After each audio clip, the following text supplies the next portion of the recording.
चलिए गाइस, आज हम लोग स्टार्ट करते हैं संख्या पद्धति से रिलेटेड कुछ प्रीवियस ईयर का क्वेश्चन। अगर आप इस क्वेश्चन को सॉल्व कर लेते हैं, हम उम्मीद करते हैं कि इस चैप्टर से रिलेटेड अगर आपको किसी भी टाइप का एग्जाम में क्वेश्चन आया तो आप क्या कर सकते हैं, बना सकते हैं। तो चलिए क्वेश्चन स्टार्ट करते हैं। यहाँ आप देख पा रहे होंगे कि फर्स्ट क्वेश्चन जो है वो क्या है कि 1 से लेकर के 100 के बीच सम संख्याओं का जो योग होगा वो क्या होगा। पहला ऑप्शन आपके पास है 2450, दूसरा ऑप्शन क्या है 2460 और तीसरा ऑप्शन क्या है 2470 और चौथा ऑप्शन क्या है इनमें से कोई नहीं।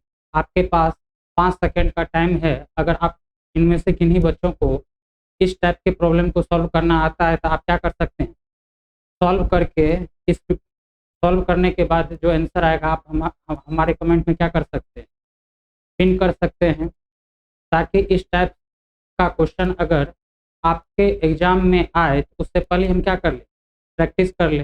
तो चलिए यहाँ पे क्या कर रहा है कि 1 से लेकर के 100 के बीच की सम संख्या का योग क्या होगा। तो आप यहाँ ध्यान दीजिएगा, अगर आपसे पूछें कि 1 से लेकर के, अगर आपसे हम पूछे कि 1 से लेकर के 1 से 100 तक कितना संख्या, तो आप क्या बोलिएगा कि सर 1 से लेकर 100 तक जो संख्या है वो कितना है, 100 है।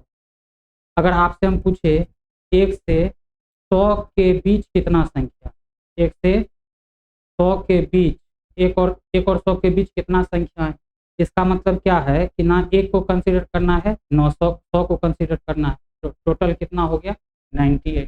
कितना हो गया, 98। हम फिर से समझा रहे हैं। अगर आपसे पूछे कि 1 से लेकर 1 से 100 तक कितना संख्या है, तो आप क्या बताइएगा, 100 संख्या है। अगर आपसे ये पूछे कि 1 से 100 के बीच कितना संख्या है, तो आप क्या बताइएगा, 98। क्योंकि अगर बीच में कहा है इसका मतलब ना 1 को हमको कंसीडर करना है और ना ही 100 को कंसीडर करना है। अब यहाँ ध्यान से देखिए, अगर आपसे पूछे कि 1 से लेकर के 10 तक, 1 से 1 से 1 से लेकर के 10 तक संख्या कितना है, 10 है। अगर आपसे पूछे 1 से 10 के बीच कितना संख्या है, तो 8 है। उसमें क्या कंसीडर करेंगे, 1 और 10 को कंसीडर नहीं करेंगे। अगर हम ये आपसे पूछे कि 1 से 10 के बीच सम संख्या कितना है, तो 1 से 10 के बीच सम संख्या क्या हो जाएगा, 2 4 6 8, क्या हो जाएगा, 2 4 6 8, तो कितना हो गया, 4। और अगर आपसे पूछे कि 1 से 100 के बीच विषम संख्या कितना है और नंबर कितना है, तो आप क्या बताइएगा, 3 5 7 और 9। आप क्या देख पा रहे हैं कि जितना सम संख्या है उतना ही क्या है, विषम संख्या है। इसका मतलब क्या कि अगर 1 से लेकर 100 के बीच संख्या अगर 98 है, तो उसमें से सम संख्या जो होगा वो कितना होगा, 49 होगा। और विषम संख्या कितना होगा, वो भी 49 होगा। सम संख्या भी 49 और विषम संख्या भी कितना, 49। ये आपको समझ में आ गया कि 1 से लेकर 100 के बीच जो है सम संख्या कितना होगा, 49 होगा, और विषम संख्या भी कितना होगा, 49 होगा। तो चलिए इसी कंसेप्ट का यूज करके हम इस प्रॉब्लम को सॉल्व करते हैं। यहाँ देखिए, यहाँ क्या पूछा जा रहा है, ध्यान से देखते चलिएगा। यहाँ क्या पूछा जा रहा है कि 1 से 100 के बीच जो प्राकृतिक संख्या, जो सम संख्या है उसका आपसे क्या पूछा जा रहा है, योग पूछा जा रहा है, मतलब समेशन पूछा जा रहा है। और समेशन को ही अपन किस चीज से रिप्रेजेंट करते हैं, एसएन से रिप्रेजेंट करते हैं। यहाँ एसएन का, एन प्राकृतिक संख्या का जो सम है उसका फॉर्मूला क्या होता है, एन क्या होता है, n/2 into first term. First term को अपन किस चीज से रिप्रेजेंट करते थे, ए से, और लास्ट टर्म को किस चीज से रिप्रेजेंट करते थे, एल से। तो यहाँ जो है 1 से 100 के बीच में जो सम संख्या है उसका फॉर्मेट क्या होगा, 2 4 6 8 डॉट डॉट डॉट, कहाँ तक जाएगा, ये 98 तक जाएगा। इसका मतलब क्या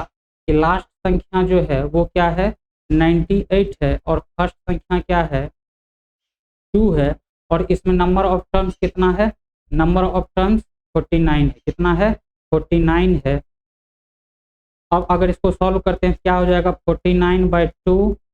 अब यहाँ देखिए 98 + 2 करेंगे क्या हो जाएगा, 100 हो जाएगा। और 100 को अगर हम 2 से डिवाइड करेंगे क्या हो जाएगा, 50 हो जाएगा। अगर 49 × 50 करते हैं तो इसका आंसर किसके बराबर हो जाएगा, 2450 के बराबर हो जाएगा। किसके बराबर हो जाएगा, 2450 के बराबर हो जाएगा। यहाँ हम नंबर ऑफ टर्म निकालने के लिए ये कंसेप्ट का यूज किए हैं। आप इस दूसरे तरीका से भी कर सकते हैं कि nth मान लेते हैं। अब ये जो आपको दिया हुआ है, ये जो आप देख रहे हैं, ये जो सीक्वेंस दिया हुआ है, ये सीक्वेंस किस में है? एपी में है। और अगर कोई सीक्वेंस एपी में है तो उसका nth टर्म का फॉर्मूला क्या बताए थे? a plus n minus 1 into T. तो यहाँ nth टर्म मतलब लास्ट टर्म जो है वो क्या है? 98 है। फर्स्ट टर्म क्या है? 2 है प्लस n यहाँ हमको निकालना है माइनस 1 इंटू डी। और डी का वैल्यू किसके बराबर दिया है? डी क्या है? कॉमन डिफरेंस है। तो अगर 4 में से 2 को घटाते हैं क्या आ जाएगा? 2। इसका मतलब क्या? कॉमन डिफरेंस क्या आ गया? 2। तो अगर इसको आप सॉल्व करते हैं तो यहाँ से भी आप n का वैल्यू क्या कर सकते हैं? फाइंड आउट कर सकते हैं। और वो किसके बराबर हो जाएगा? 49 के बराबर हो जाएगा। और Sn का फॉर्मूला हमको पता है, n क्या किसके बराबर होता है? n/2 इंटू ए प्लस एल के बराबर होता है, जहाँ पे a क्या है? फर्स्ट टर्म है और l क्या है? Last term. तो इसका सही आंसर क्या हो जाएगा? 2450। ये इस टाइप का अगर क्वेश्चन आएगा तो आपसे हम उम्मीद करते हैं कि आप क्या कर सकते हैं, इस टाइप के क्वेश्चन को आप एग्जाम में बना सकते हैं। तो चलिए नेक्स्ट क्वेश्चन देखते हैं। नेक्स्ट क्वेश्चन क्या दिया हुआ है कि प्रथम n प्राकृतिक संख्या के वर्गों का माध्य क्या हो? माध्य का मतलब क्या है? ये एवरेज। जैसे आपसे अगर हम पूछें कि मान लेते हैं कि आपको संस्कृत में 3 नंबर आया, उसके बाद हिंदी में 4 नंबर आया और मैथ में 5 नंबर आया, तो आपको एवरेज मार्क कितना मिला? तो आप क्या करते थे? इस तीनों नंबर को ऐड करके यहाँ नंबर कितना है? 1 2 3, 3 से क्या करते थे? डिवाइड कर देते थे। यहाँ क्या हो जाएगा? 5 4 9 3 12, 12/3 का मतलब क्या होगा? 4। इसका मतलब क्या? आपको एवरेज मार्क जो मिला था वो क्या था? 4 था। तो अब एवरेज मार्क जो मिला था वो कितना था? 4 था। तो आपको मालूम है कि n प्राकृतिक संख्या के वर्गों का योग, जिसको अपन समेशन ऑफ n स्क्वायर से रिप्रेजेंट करते हैं, ये किसके बराबर होता है? किसके बराबर होता है? अगर इस फार्मूला में अगर किसी भी बच्चे को डाउट है तो आप मेरा प्रीवियस लेक्चर देख सकते हैं, वहाँ पे हम बताए हैं कि ये फार्मूला कहाँ से आया है। तो अब यहाँ देखिए, समेशन ऑफ n स्क्वायर का जो वैल्यू होता है वो किसके बराबर होता है? n into n plus 1 into 2n plus 1 upon में 6 के बराबर होता है। मतलब क्या कि n प्राकृतिक संख्या के वर्गों का जो योगफल होता है वो किसके बराबर होता है? n into n plus 1 into 2n plus 1 upon में 6। अब यहाँ क्या पूछ रहा है कि n प्राकृतिक संख्या के वर्गों का माध्य पूछ रहा है। तो माध्य में हम क्या करते थे? डिवाइड कर देते हैं। किससे डिवाइड कर देते हैं? नंबर ऑफ टर्म्स से। यहाँ नंबर ऑफ टर्म्स कितना है? पदों की संख्या कितना है? n है। तो n से इसमें क्या करना है? डिवाइड कर देना। अगर इसमें n से डिवाइड करेंगे तो इसका वैल्यू किसके बराबर हो जाएगा? n into n plus 1 into 2n plus 1 upon में क्या हो जाएगा? 6n। ये n से n कैंसिल हो जाएगा। तो इसका जब ये n से n कैंसिल हो जाएगा तो क्या बचेगा? n plus 1 into 2n plus 1 upon में क्या हो जाएगा? 6 हो जाएगा। इसका मतलब क्या हुआ कि n प्राकृतिक संख्या के वर्गों का जो माध्य होगा वो किसके बराबर हो जाएगा? n plus 1 into 2n plus 1 upon में 6 के बराबर हो जाएगा। किसके बराबर हो जाएगा? n plus 1 into 2n plus 1 upon में 6 के बराबर होगा। चलिए नेक्स्ट क्वेश्चन देखते हैं। नेक्स्ट क्वेश्चन देखिए, नेक्स्ट क्वेश्चन क्या कह रहा है कि यदि 4 लगातार विषम संख्याओं का माध्य क्या है? 6 है, तो इनमें से सबसे बड़ी संख्या क्या होगा? तो ध्यान से देखते चलिएगा। पहला ऑप्शन दे रखा है 5, दूसरा ऑप्शन दे रखा है 7 और तीसरा ऑप्शन दे रखा है 9 और चौथा ऑप्शन क्या दे रखा है? 11। तो आप यहाँ क्या क्वेश्चन कह रहा है कि ध्यान से देखते चलिएगा। क्या रहा है कि यदि 4 लगातार विषम संख्याओं का माध्य 6 है तो उनमें से सबसे बड़ी संख्या क्या होगा? उनमें से सबसे बड़ी संख्या क्या होगा? तो मान लेते हैं कि पहला विषम संख्या क्या है? x है। तो दूसरा लगातार विषम संख्या क्या होगा? x प्लस 1 और तीसरा लगातार विषम संख्या क्या हो जाएगा? यहाँ देखते चलिएगा। यहाँ अगर आप x और x प्लस 1 कंसिडर करते हैं तो उस केस में अगर x का वैल्यू हम 1 कंसिडर कर ले तो ये क्या हो जाएगा? x प्लस 1 रखेंगे तो क्या हो जाएगा? तो ये 2 हो जाएगा। तो 2 बताइए विषम संख्या है? नहीं है। इसका मतलब क्या कि जो हम नंबर का फॉर्मेट कंसीडर कर रहे थे, लगातार नंबर का फॉर्मेट, वो क्या है? गलत है। तो आप अगर एक विषम संख्या x कंसीडर कर रहे हैं तो इसका जस्ट अगला विषम संख्या जो होगा वो क्या हो जाएगा? x प्लस 2 हो जाएगा। इसके जस्ट अगला विषम संख्या क्या हो जाएगा? x प्लस 4 हो जाएगा। और इसके जस्ट अगला विषम संख्या का जो हो जाएगा वो क्या हो जाएगा? x प्लस 6 हो जाएगा। आप यहाँ क्या देख रहे हैं कि हम 4 लगातार विषम संख्या क्या किए? कंसीडर कर लिए। अब क्वेश्चन में क्या कह रहा है कि इस 4 लगातार विषम संख्याओं का माध्य किसके बराबर है? 6 के बराबर। अगर इसका मार्ग 6 के बराबर है, इसका मतलब क्या है, इसका समेशन, इसका समेशन और इसका समेशन और इसका समेशन अपॉन में नंबर ऑफ टर्म्स कितना है, 1 2 3 4 का जो वैल्यू होगा वो किसके बराबर हो जाएगा, 6 के बराबर हो जाएगा। किसके बराबर हो जाएगा, 6 के बराबर हो जाएगा। तब यहाँ देखिए x प्लस एक्स 2x हो जाएगा, 2x प्लस एक्स करेंगे तो 3x हो जाएगा, 3x प्लस एक्स करेंगे तो क्या हो जाएगा, 4x हो जाएगा। और 2 प्लस 4 कितना हो जाएगा, 6, और 6 प्लस 6 क्या हो जाएगा, 12 अपॉन में क्या हो गया 4 इक्वल टू क्या हो जाएगा 6। अब इससे इसको मल्टीप्लाई करेंगे तो क्या हो जाएगा, 4x प्लस 12 का जो वैल्यू है वो किसके बराबर हो जाएगा, 24 के बराबर हो जाएगा। यदि 4x प्लस 12 का वैल्यू 24 है, क्या है 4x प्लस 12 का वैल्यू 24 है, तो अब यहाँ देखिए ये जो 12 है इधर क्या है प्लस में, तो इक्वल टू के राइट साइड में जाएगा तो ये क्या हो जाएगा -12 हो जाएगा। तो यहाँ क्या हो गया 4x इक्वल टू क्या हो गया 24 माइनस 12। तो 4x का जो वैल्यू है 24 में से अगर 12 को घटाते हैं क्या आ जाएगा 12, तो x का वैल्यू क्या हो जाएगा 12 अपॉन में 4, इससे इसको कैंसिल करेंगे क्या हो जाएगा 3 हो जाएगा। इसका मतलब क्या कि x इक्वल टू क्या आया 3 आया। अगर x इक्वल टू 3 आया इसका मतलब क्या, ये जो आप 4 लगातार विषम संख्या कंसीडर किए थे उसमें से पहला विषम संख्या क्या आ जाएगा 3, तो दूसरा विषम संख्या क्या आ जाएगा 5 और तीसरा विषम संख्या क्या हो जाएगा 7 और चौथा विषम संख्या क्या हो जाएगा 9, क्या हो जाएगा 9। अब खुद बताइए इनमें से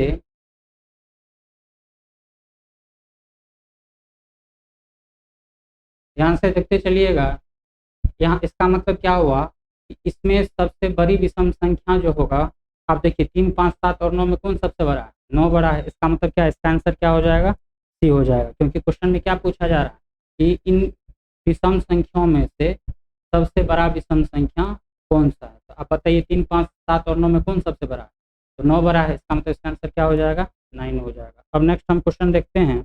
नेक्स्ट क्वेश्चन क्या दिया हुआ है, ध्यान से देखते चलिएगा। अगर आप इस टाइप के क्वेश्चन को सॉल्व करके जाते हैं एग्जाम में तो कि हम ये इंश्योर करते हैं कि इस चैप्टर से अगर किसी भी टाइप का क्वेश्चन आया तो आप क्या कर सकते हैं, उस क्वेश्चन को बना सकते हैं। तो चलिए नेक्स्ट क्वेश्चन पढ़ते हैं। यहाँ क्या लिखा हुआ है कि 24 सेवों को ऐसे 2 भागों में बांटा गया है कि पहले का 7 गुना और दूसरे के 5 गुने में जोड़ा जाए तो योग किसके बराबर आ जाता है, 146 के बराबर आ जाता है। तो आपसे क्वेश्चन क्या पूछा जा रहा है कि पहला भाग क्या होगा, क्वेश्चन क्या पूछा जा रहा है कि पहला भाग क्या होगा। ध्यान से देखते चलिएगा।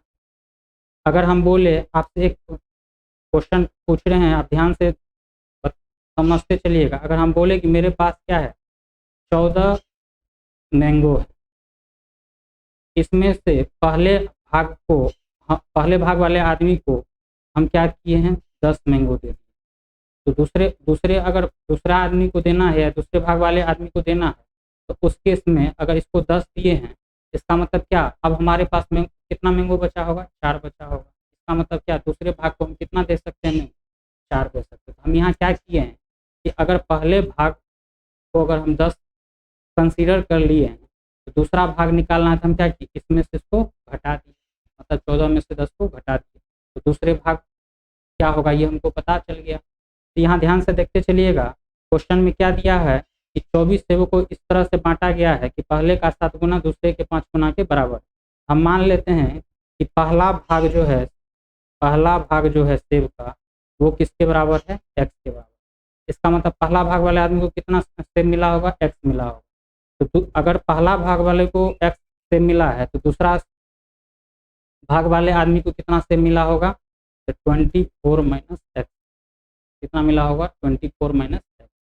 अब क्वेश्चन में क्या कह रहा है कि पहले भाग का 7 गुना, तो पहला भाग क्या है x, तो x का 7 गुना और दूसरे भाग का 5 गुना, तो दूसरे भाग का 5 गुना को यदि जोड़ा जाए, क्या किया जाए, जोड़ा जाए, तो इसका योगफल किसके बराबर आ जाता है, 146 के बराबर आ जाता है। तब आपसे पूछ रहा है कि पहला भाग क्या होगा, पहला भाग का क्या होगा, इसका मतलब क्या, x का वैल्यू क्या होगा। अब यहाँ गौर से देखते चलिएगा, x इंटू 7 करेंगे तो क्या हो जाएगा 7x हो जाएगा। अब 24 गुना 5 करेंगे कितना हो जाएगा 120 हो जाएगा, और 5 गुना x करेंगे क्या हो जाएगा -5x हो जाएगा, इक्वल टू 146। अब 7x में से अगर 5x को घटाते हैं तो यह क्या हो जाएगा 2x प्लस 120 इक्वल टू क्या हो जाएगा 146। अब ये जो 120 दिख रहा है ये प्लस में उधर जाएगा क्या हो जाएगा माइनस में हो जाएगा, तो 2x इक्वल टू क्या हो गया 146 माइनस 120। अब इसमें से इसको घटाइएगा कितना हो जाएगा 2x इक्वल टू हो जाएगा 26। इसका मतलब क्या हुआ कि x का जो वैल्यू हो गया वो क्या है 13। इसका मतलब पहला भाग क्या हो जाएगा 13। अगर आपसे दूसरा भाग पूछता क्या करते 24 में से 13 को घटा देते तो कितना हो जाता 11।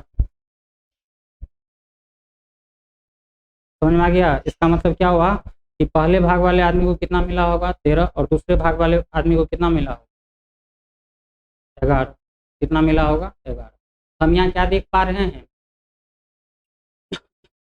हमसे क्वेश्चन पूछा किसके बारे में किया गया हमसे क्वेश्चन किसके बारे में पूछा गया है पहला भाग क्या होगा, तो पहला भाग क्या हो जाएगा 13 हो जाएगा। इसका आंसर क्या आ गया 13 आ गया। ये भी आपको समझ में आ गया होगा। अब हम नेक्स्ट क्वेश्चन देखते हैं। नेक्स्ट क्वेश्चन देखते चलिएगा क्या।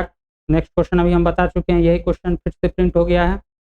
अब हम नेक्स्ट क्वेश्चन देखते हैं 5 नंबर का। यहाँ पे क्या दिया हुआ है कि -5/6 का गुणात्मक प्रतिलोम क्या होगा। तो गुणात्मक प्रतिलोम ध्यान से देखते चलिएगा। किसी संख्या का अगर आपको गुणात्मक प्रतिलोम निकालना है तो क्या ध्यान में रखना है कि जो हर में होगा उसको अंश में डाल दीजिए और जो अंश में होगा हर में डाल दीजिए। यहाँ हमसे क्या पूछा जा रहा है कि -5/6 का गुणात्मक प्रतिलोम क्या होगा। यहाँ हर में क्या है 6 है तो इसको अंश में डाल दीजिए और अंश में जो है उसको कहाँ डाल दीजिए हर में डाल दीजिए। और यहाँ माइनस का साइन है तो यहाँ माइनस का। इसका मतलब क्या होगा कि -5/6 का गुणात्मक प्रतिलोम क्या हो जाएगा -6/5 हो जाएगा। क्योंकि हमको पता है कि अगर तो यहाँ ध्यान से देखते चलिएगा। इसका मतलब क्या हुआ कि -5/6 का जो गुणात्मक प्रतिलोम होगा वो किसके बराबर हो जाएगा -6/5 के बराबर हो जाएगा। तो आंसर कौन सा सही है बी आंसर सही है। अब गुणात्मक प्रतिलोम के बारे में थोड़ा सा समझ लेते हैं। यहाँ देखते चलिएगा यहाँ क्या लिखा हुआ कि दो परिमेय संख्या का गुणनफल यदि किसके बराबर हो 1 के बराबर हो तब उस केस में दोनों एक दूसरे का क्या कहलाएगा गुणात्मक प्रतिलोम कहलाएगा। इसका मतलब ए का गुणात्मक प्रतिलोम क्या हो जाएगा 1/में ए हो जाएगा। नेक्स्ट क्वेश्चन देखते हैं। नेक्स्ट क्वेश्चन क्या दिया हुआ ध्यान से देखते चलिएगा। क्या रहा है कि यदि किसी संख्या की 2/3 उस संख्या के 3/4 से 12 कम, तो पूछा जा रहा है कि वो संख्या क्या है। वो संख्या क्या है। अब यहाँ देखते चलिएगा क्या कर रहा है कि यदि किसी संख्या का 2/3 तो मान लेते हैं कि वो संख्या क्या है x। क्या है x। अब इस संख्या का 2/3 इस संख्या का 2/3 क्या हो जाएगा x इंटू 2/3 हो जाएगा। और इसी संख्या का कह रहा है कि 3/4 इस संख्या का 3/4। अगर इस संख्या का 3/4 निकालना तो इस संख्या में क्या करना 3/4 से गुना कर देंगे 3/4 पता चल जाएगा। कह रहा है कि 3/4 से 12 कम है। मतलब क्या कह रहा है कि यदि किसी संख्या का 2/3 मतलब ये जो है 3/4 से कितना कम है 12 कम है। इसका मतलब क्या ये इससे 12 ज़्यादा है। इसका मतलब क्या होगा कि 3x/4 माइनस 2x/3 का जो वैल्यू होगा वो किसके बराबर हो जाएगा 12 के बराबर। अब हम शॉर्ट कट एलसीएम लेने के लिए बताए थे। अगर मान लेते हैं a/b प्लस माइनस c/d। अब इसका वैल्यू निकालना है। आप क्या कीजिए जो अंश में है सॉरी जो हर में है उसको गुना करके हर में लिखिए। यहाँ b इंटू डी है तो यहाँ पे क्या हो जाएगा b इंटू डी हो जाएगा। उसके बाद हम क्या करते हैं क्रॉस मल्टीप्लीकेशन करते हैं। a से d को मल्टीप्लाई करेंगे तो क्या हो जाएगा के डी हो जाएगा। अगर यहाँ प्लस का साइन है तो प्लस, अगर यहाँ माइनस का साइन है तो माइनस। उसके बाद इसको इससे गुना करते हैं b इंटू सी करेंगे क्या हो जाएगा।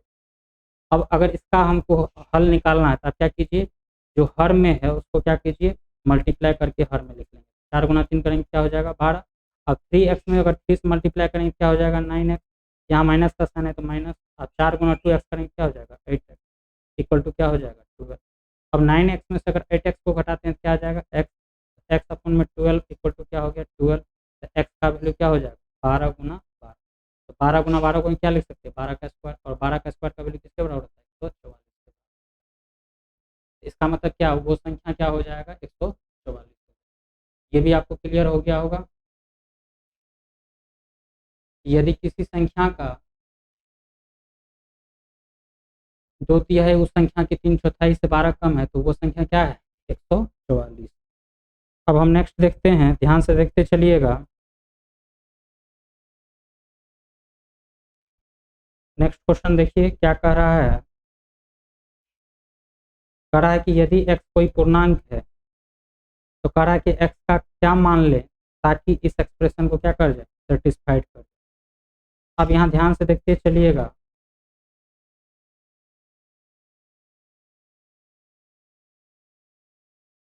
अगर आपसे हम पूछे कि 2 की पावर 8 का जो वैल्यू होता है वो किसके बराबर होता है, और 2 की पावर 9 का जो वैल्यू होता है वो किसके बराबर होता है, तो 2 की पावर 8 का जो वैल्यू होता है वो किसके बराबर होता है, 256 के बराबर होता है। 2 की पावर 8 का जो वैल्यू होता है वो किसके बराबर होता है, 256 के बराबर होता है। और 2 की पावर 9 का जो वैल्यू होता है वो किसके बराबर होता है, 512 के बराबर।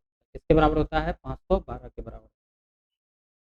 अब बताइए 256 और 512 के बीच में क्या लाइक कर रहा है, 400 लाइक कर। इसके अलावा अगर कोई दूसरा संख्या अगर हम कंसीडर करते हैं तो ये दोनों के बीच में ये लाइन नहीं करेगा। हम यहाँ क्या देख पा रहे हैं कि अगर x का वैल्यू 8 कंसीडर किया तो 2x का जो वैल्यू होगा वो किसके बराबर हो जाएगा, 256 के बराबर हो जाएगा। और 2x प्लस 1, एक्स की जगह पर 8 रखेंगे तो 8 प्लस 1 क्या हो जाएगा, 9 हो जाएगा। और 2 की पावर 9 का जो वैल्यू हो जाएगा वो किसके बराबर हो जाएगा, 512 के बराबर हो जाएगा। किसके बराबर हो जाएगा, 512 के बराबर। और ये 512 और 256 के बीच में क्या आता है, 400 आता है। मतलब क्या कि 256 से क्या है, बड़ा है 400, और 512 से क्या है, छोटा है।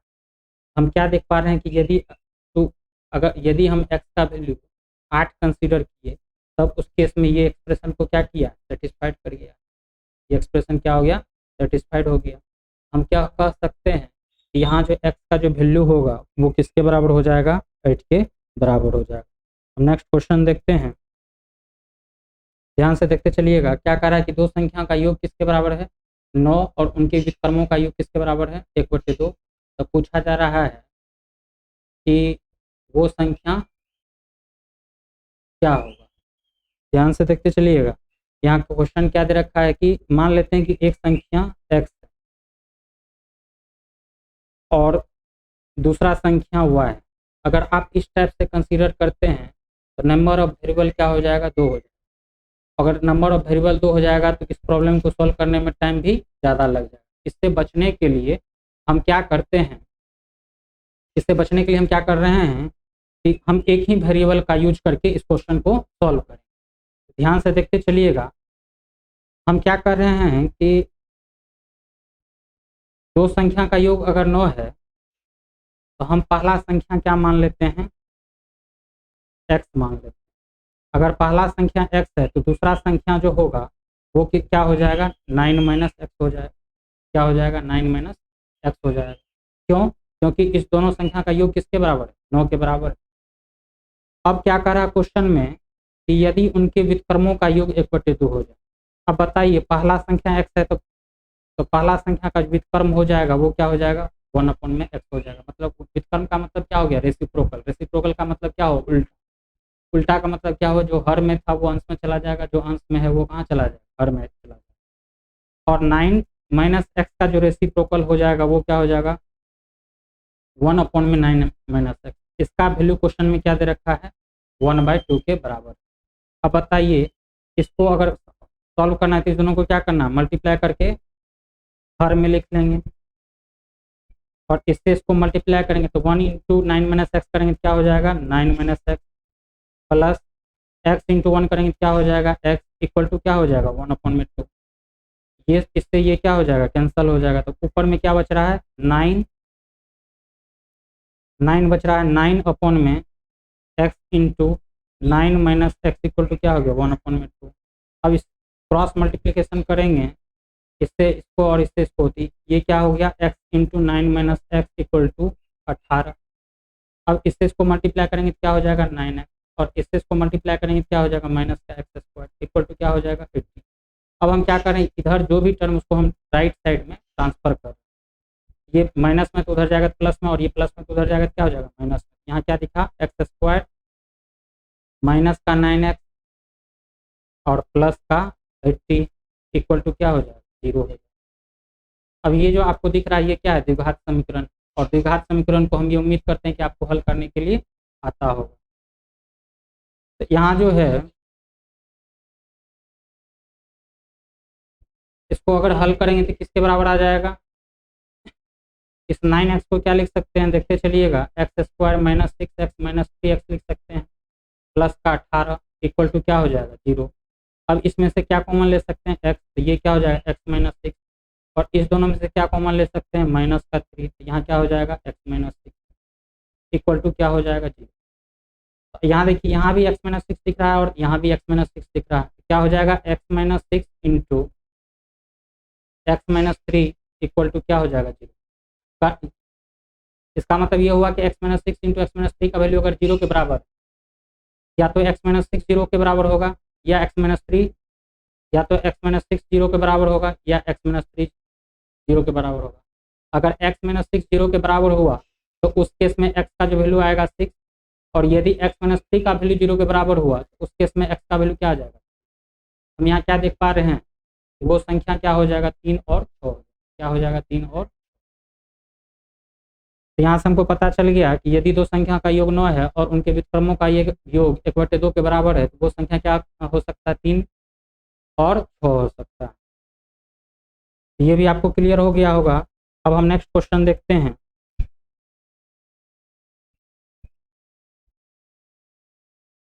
नेक्स्ट क्वेश्चन ध्यान से देखते चलिएगा। नेक्स्ट क्वेश्चन क्या कह रहा है कि दो संख्या का योग यदि 16 है और उनका अंतर किसके बराबर 10 है, तो पूछ रहा है कि उनके वर्गों का योगफल, उनके वर्गों का अंतर क्या होगा।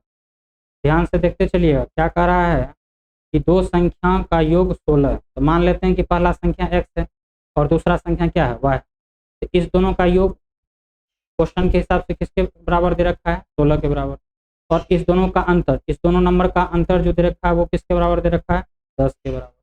तो जब इसको अगर इक्वेशन 1 मान लेते हैं, इसको इक्वेशन 2 मान लेते हैं, तो जब इक्वेशन 1 और 2 को हम क्या करते हैं ऐड करते हैं, उस केस में ये y और ये y क्या हो जाएगा कैंसिल हो जाएगा, x प्लस एक्स क्या हो जाएगा 2x इक्वल टू क्या हो जाएगा 26, x इक्वल टू क्या आ गया 13। अब बताइए x प्लस वाई का वैल्यू अगर 16 के बराबर है, x आपका किसके बराबर निकल के आया 13, तो y का वैल्यू क्या हो जाएगा, अब ये प्लस में उधर जाएगा तो क्या हो जाएगा माइनस, तो 16 माइनस अगर 13 करते हैं क्या आ जाएगा 3, क्या आ जाएगा 3। हम यहाँ क्या देख पा रहे हैं कि एक संख्या आपका, एक संख्या x का वैल्यू किसके बराबर आया है 16 के बराबर आया है, और y x किसके बराबर आया है 13 के बराबर आया है, x का वैल्यू किसके बराबर आया है 13 के बराबर आया है, और y का जो वैल्यू है वो किसके बराबर है 3 के बराबर। तो क्वेश्चन पूछा क्या जा रहा है कि उनके वर्गों का अंतर क्या हो, मतलब क्या कि x square minus y square का वैल्यू क्या हो। एक्स का वैल्यू आप निकाल चुके हैं, एक्स का वैल्यू क्या है 13, 13 का स्क्वायर माइनस वाई, वाई का स्क्वायर वाई का स्क्वायर, वाई की जगह पे क्या रखेंगे 3, 3 का स्क्वायर, तो 13 का स्क्वायर जो होता है वो किसके बराबर होता है 169 के बराबर होता है, और 3 का जो स्क्वायर वो किसके बराबर है 9 के बराबर। तो 169 माइनस 9 करेंगे तो क्या हो जाएगा 160 हो जाएगा, क्या हो जाएगा 160 हो जाएगा। ये भी आपको समझ में आ गया होगा कि इस क्वेश्चन का आंसर क्या होगा 160 होगा, क्या होगा 160 होगा। अब हम नेक्स्ट क्वेश्चन देखते हैं।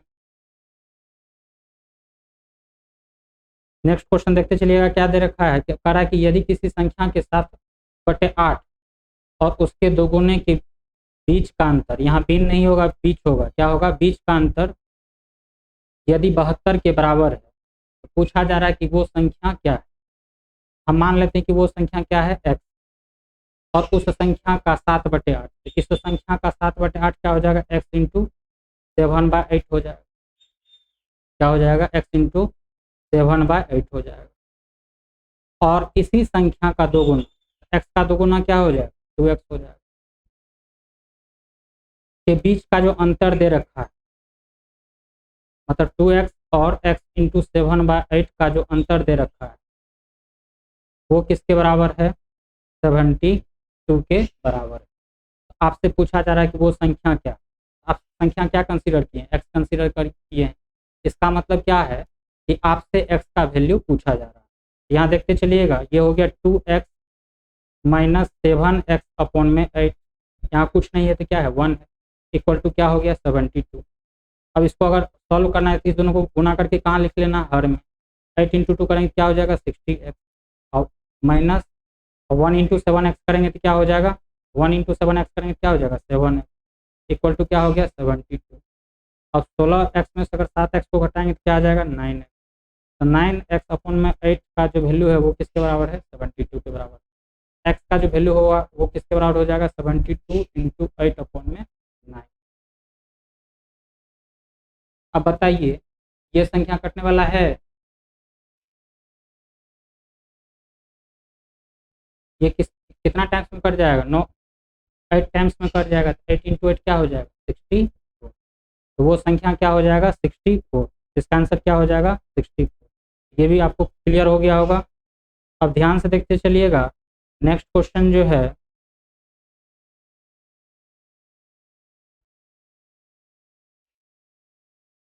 नेक्स्ट क्वेश्चन क्या दे रखा है कि यदि 0.005 इंटू 0.01 इंटू 0.1 का जो मान होगा वो किसके बराबर हो, यही क्वेश्चन पूछा जा रहा है। अब यहाँ देखते चलिएगा, अगर इस पॉइंट को हटाते हैं तो नीचे क्या आ जाएगा 1000 आ जाएगा, और इस पॉइंट को हटाते हैं तो यहाँ क्या आ जाएगा 100 आ जाएगा, और इस पॉइंट को हटाते हैं तो यहाँ क्या आ जाएगा 10 आ जाएगा।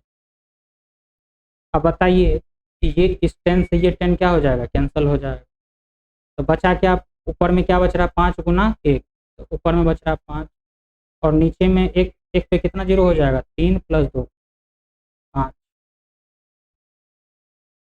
अब इसका वैल्यू निकालना तो क्या हो जाएगा, एक तो ये 5 हो गया, यहाँ 5 जीरो है, इसका मतलब इसके आगे में कितना जीरो लगाएंगे 4, ये क्या हो जाएगा 1 2 3 4, और ये इसका ऑप्शन आंसर क्या हो जाएगा ए। तो ये भी आपको क्लियर हो गया होगा। अब हम नेक्स्ट क्वेश्चन देखते हैं, ध्यान से देखते चलिएगा। नेक्स्ट क्वेश्चन क्या दिया हुआ कि 3 लगातार पूर्णांकों का योग यदि 30 के बराबर, 3 लगातार पूर्णांकों का योग यदि 30 के बराबर है, तो पूछ रहा है कि तीनों में जो सबसे बड़ा संख्या होगा वो क्या होगा, तीनों में जो सबसे बड़ा संख्या होगा वो क्या होगा। यहाँ देखिए हम पहला पूर्णांक संख्या क्या कंसीडर कर ले रहे हैं, एक्स कंसीडर कर ले रहे हैं। पहला पूर्णांक संख्या क्या कंसीडर कर ले रहे हैं, एक्स कंसीडर कर ले रहे हैं। दूसरा पूर्णांक क्या हो जाएगा x+1, और तीसरा पूर्णांक क्या हो जाएगा x+2। अब क्वेश्चन में क्या कह रहा है कि तीनों पूर्णांकों का योग किसके बराबर 30 के बराबर है, मतलब x + x+1 + x+2 का जो योग है वो किसके बराबर है 30 के बराबर। अब यहाँ देखिए x + x करेंगे क्या हो जाएगा 3x हो जाएगा, और 1 + 2 करेंगे क्या हो जाएगा 3 हो जाएगा, इक्वल टू क्या हो गया 30। इसका मतलब 3x का जो वैल्यू हो जाएगा 30 - 3, तो 3x का जो वैल्यू हो जाएगा वो किसके बराबर हो जाएगा 27 के बराबर हो जाएगा। तो x का वैल्यू किसके बराबर आ गया 9 के बराबर आ गया। किसके बराबर आ गया x का वैल्यू 9 के बराबर आ गया। आपसे क्वेश्चन क्या पूछा जा रहा है कि सबसे बड़ा पूर्णांक संख्या क्या हो, तो यहाँ देखिए पहला पूर्णांक संख्या क्या हो जाएगा 9, दूसरा पूर्णांक संख्या हो जाएगा 9 + 1 करेंगे क्या हो जाएगा 10, और तीसरा पूर्णांक संख्या क्या हो जाएगा 9 + 2 करेंगे क्या हो जाएगा 11। अब बताइए 9 10 और 11 में सबसे बड़ी पूर्णांक संख्या कौन है 11, इसका आंसर क्या हो जाएगा 11 होगा। ये भी आपको क्लियर हो गया होगा। अब हम नेक्स्ट क्वेश्चन देखते हैं।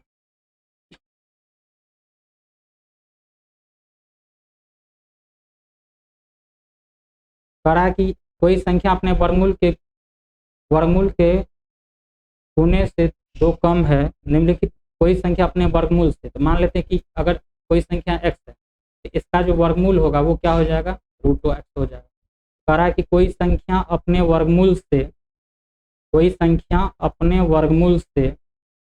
क्या है 2 कम, 2 कम।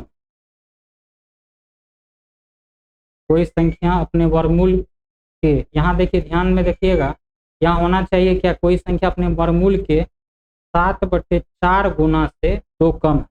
तो पूछा जा रहा है कि निम्नलिखित में से कौन सा समीकरण सही है।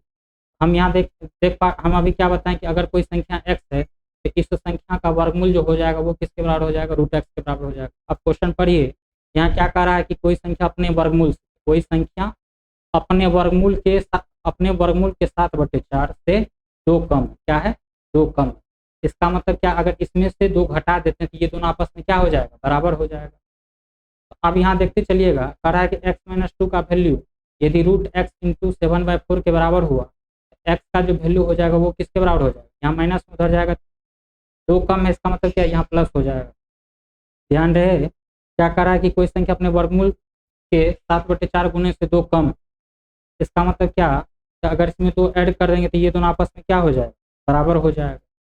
यहाँ क्या हो जाएगा, x+2 का वैल्यू यदि 7/4 इंटू √x के बराबर है तो x का जो वैल्यू होगा, यहाँ देखिए ये प्लस में हो जाएगा, क्या हो जाएगा, माइनस में हो जाएगा। तो यहाँ क्या हो गया, 7/4 √x -2 के बराबर।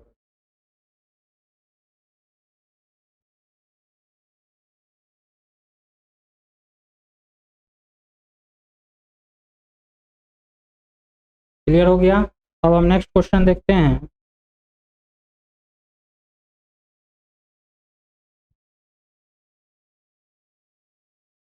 नेक्स्ट क्वेश्चन देखिए क्या दिया हुआ, कह रहा है 2 अंकों की संख्या और उनके 2 अंकों की एक संख्या और उसके अंकों के पलटने से बनी संख्या का योग यदि 44 है तो उसके अंकों का योग क्या हो।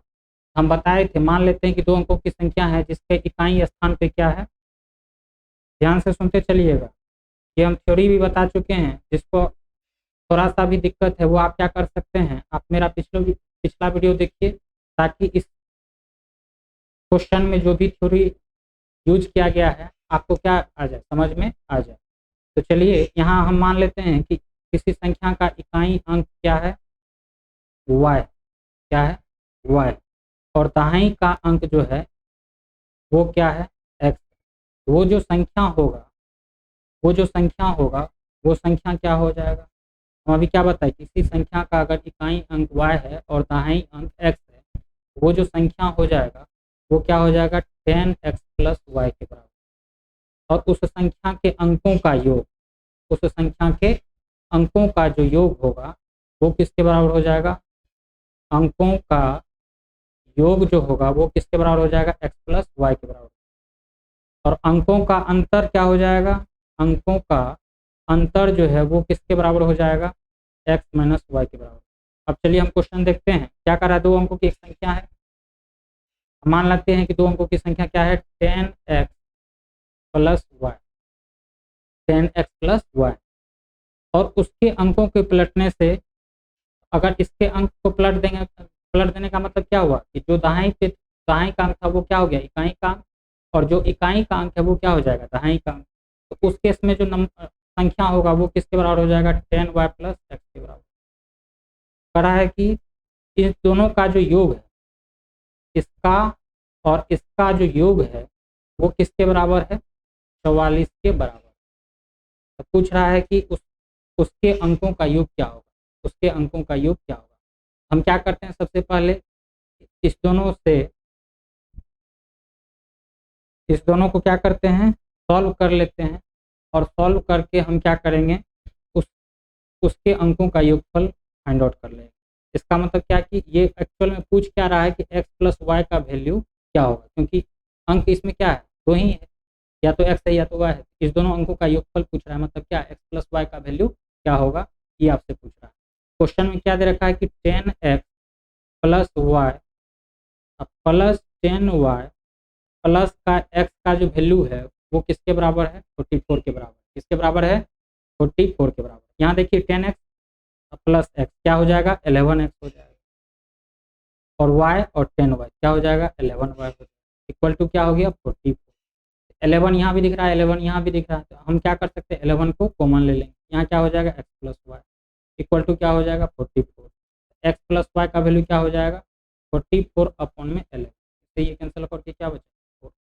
इसका मतलब क्या हुआ कि 2 अंकों की संख्या और उनके अंकों के पलटने से बनी संख्या का योग यदि 44 के बराबर है तो उन संख्याओं के अंकों का जो योग होगा वो किसके बराबर हो जाएगा, 4 के बराबर हो जाएगा। तो आपका आंसर कौन सा सही होगा, 3 नंबर।